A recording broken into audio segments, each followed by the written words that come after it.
Chapter 7. Ants. The giant was happy.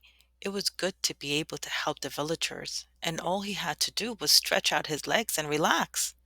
The giant didn't realize that his large feet were resting on an ant hill.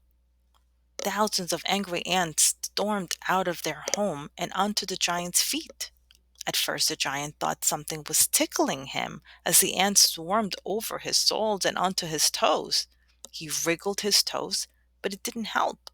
Then the ants began to bite. Each bite stung. "Ow!" cried the giant, trying to lie still. "Ow!"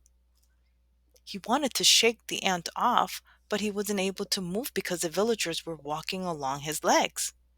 He wanted to scratch the bites. "Could you please hurry?" he asked. "Ants are biting my feet."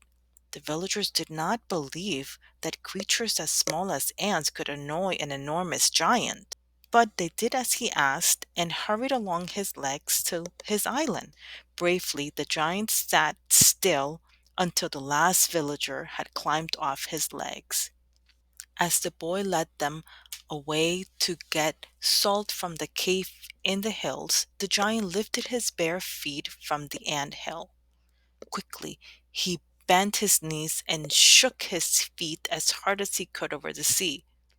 The thousands of ants looked like little seeds as they were flung into the air and then dropped down into the water. The giant looked at his feet. The ants had left bright red marks where they had bitten him. He lowered his big feet into the sea slowly and gently. He knew if he made waves, they would wash ashore and sweep through the villages. Then he rested his feet on the seabed and let the cool water take the sting out of the bites.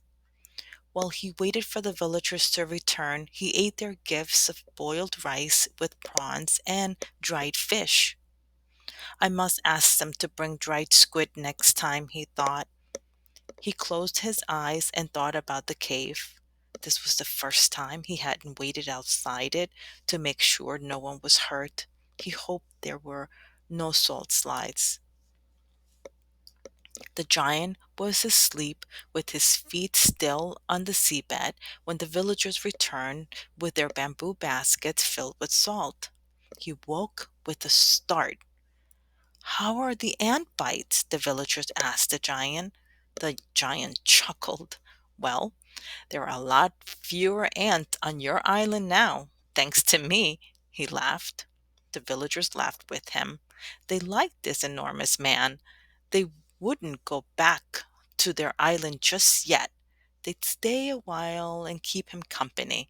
Besides, there was no bridge to cross while his feet were soaking in the sea.